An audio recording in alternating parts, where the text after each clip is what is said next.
Okay, today we'll be taking a look at the NEC PC Engine CD-ROM Squared system released by NEC and Hudson Soft in the year 1988 in the month of April in Japan.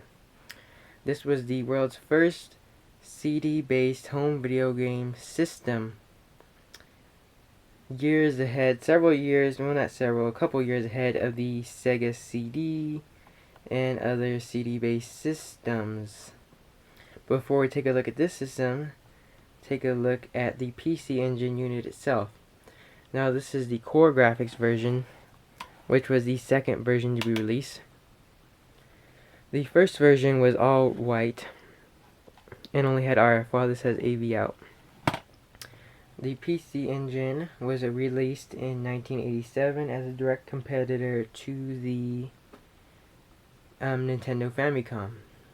Initially, this outperformed sales-wise and graphically the Famicom system, but when the Super Famicom was released, it began to slow down. Yeah. So this system was indirectly formed by Nintendo actually, because prior to the release of this system, Hudson Soft presented its then advanced graphics hardware to Nintendo as a possibility for the Famicom's successor. However, Nintendo rejected Hudson's proposal, and Hudson Soft went with the Nippon Electric Company, NEC, and created the PC Engine. Thus, Nintendo indirectly created its one of its biggest rivals in Japan. However, in the US, the TurboGrafx 16 was a little threat to Nintendo.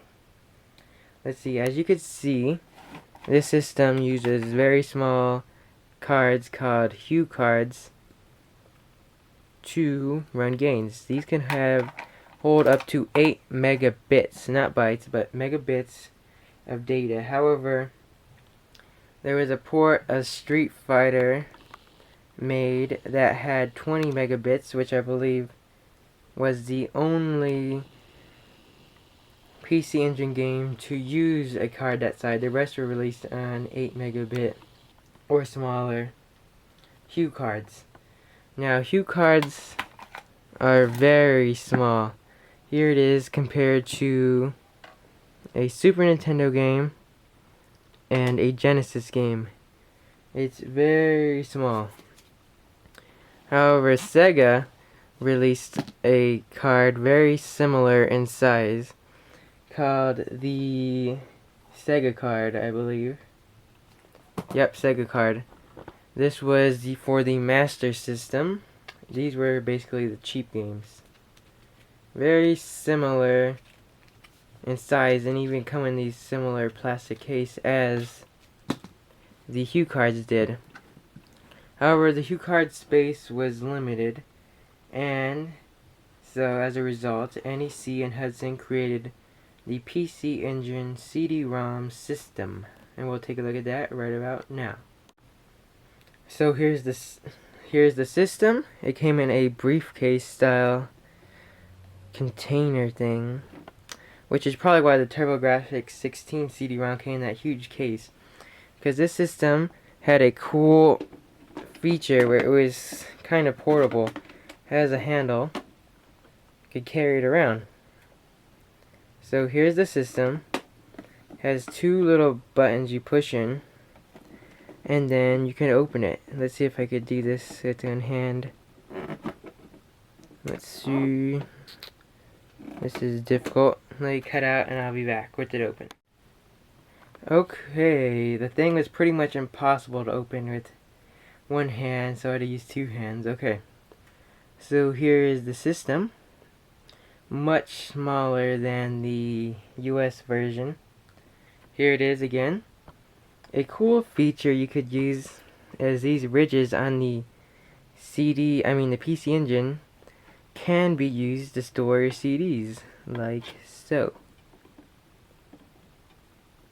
Futuristic. Store your PC Engine CD games there. Nah, I don't think that was intentional. It's probably just accident.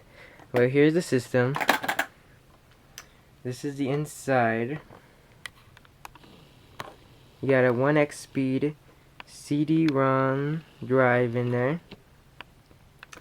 A little display right here which reads PC for PC Engine when it's running a game. However, this is removable and can be used sort of as a disc man, even though it has no option for battery like the Sega CDX did, if you know what that is. So here's the system. It has no firmware built in like the Sega CD, so you have to use system cards. Now there were several versions of the system card released. This is 3.0. There was 1.0, 2.0, and 3.0, and then System 4.0, also known as the Super Arcade card. Now, up to version 3.0, it was mostly firmware updates. 3.0 gave it a little bit more memory. 1.0 and 2.0 had 1.5 megabits of, 1 megabit of space.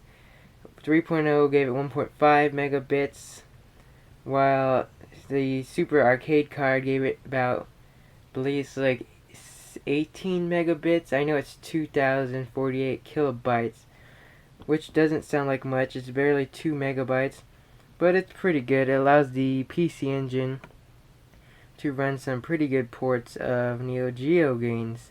However, I don't have that card or any of the games that require it, because 3.0 runs pretty much every game released, except for a couple that were released for the Super Arcade card.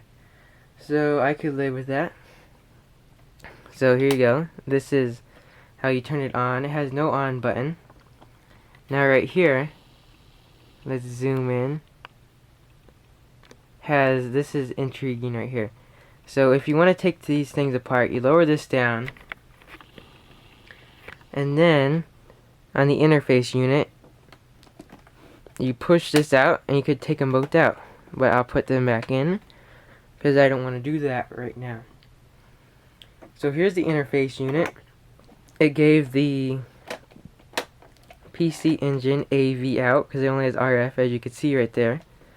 And the cool thing about this, unlike the Mega CD, Sega CD, this only requires one power. The power adapter for this would plug into here where this line is, but making it unreachable.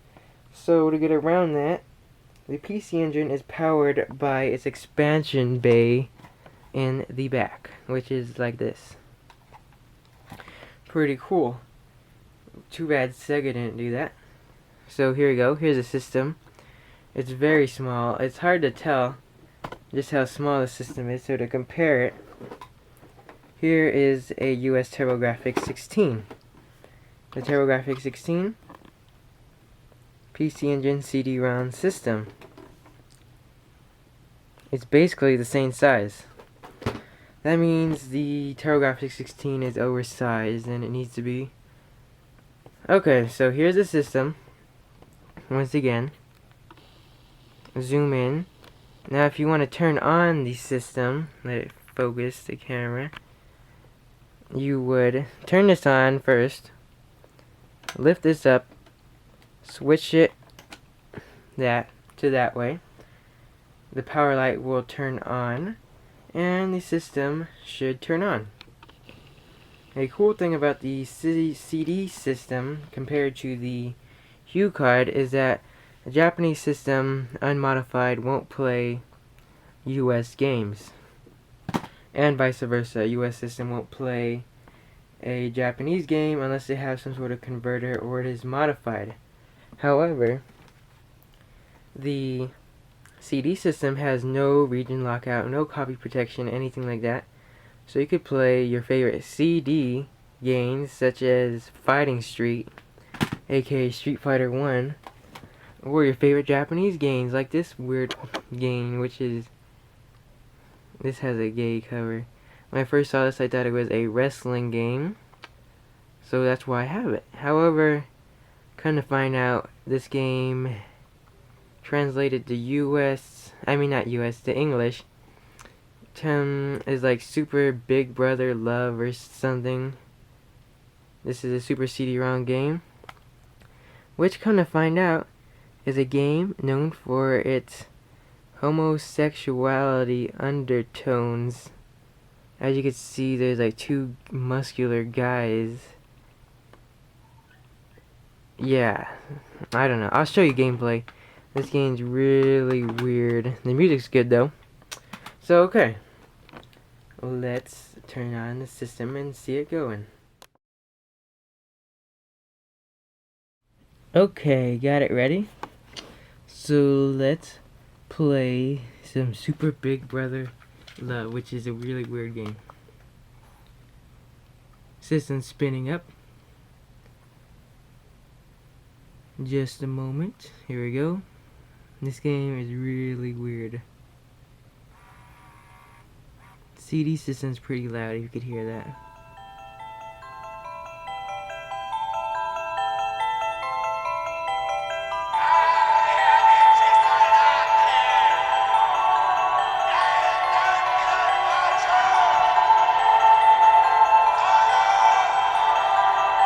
I have no idea what it's saying right now.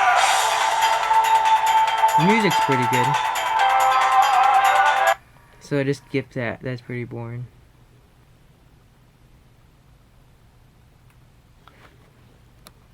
Press the run button. Okay.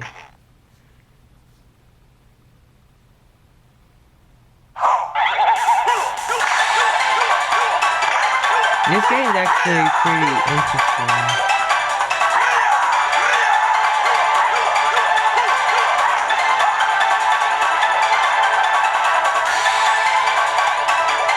Let's get to the first boss.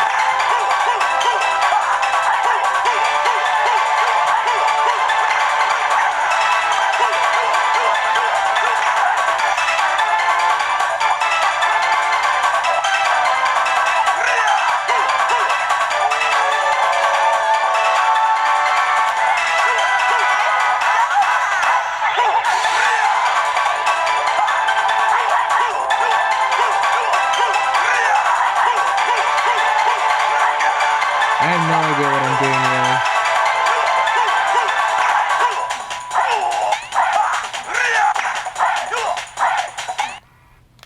really. Uh-oh. Got to the first boss. We killed him. This game's really weird.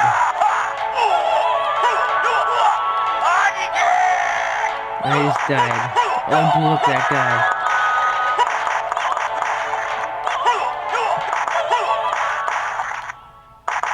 He's dead. That was easy.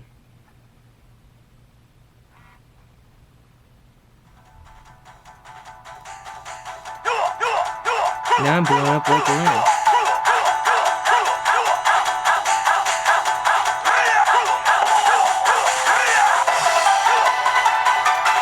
Music's pretty good. Okay, that's enough for this game. I can't take it anymore. Throwing in some from Fighting Street now. Okay, put the game back. I'm gonna put in some Fighting Street. Much better game. Here's the disc. As you can see, it's for the TurboGrafx 16. So let's put it in. Fire up the system. And let's see. Fighting Street. I don't know why they changed the name. The arcade is Street Fighter. Go for US. But for some reason when it came out on the PC Engine, they changed it to Fighting Street.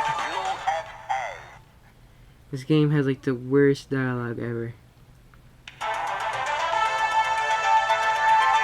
This game is going to be hard to play with the 2-button controller.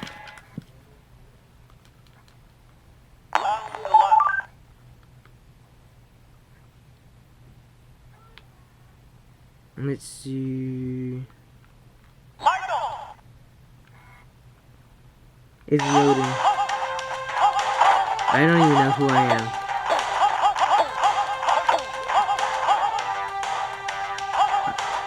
Oh, I'm the guy in the white. I had no idea.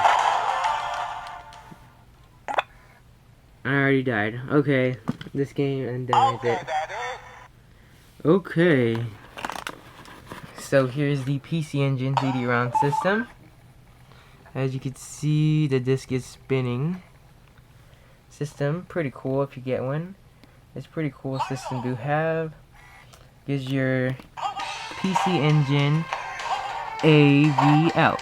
So yeah, thanks for watching.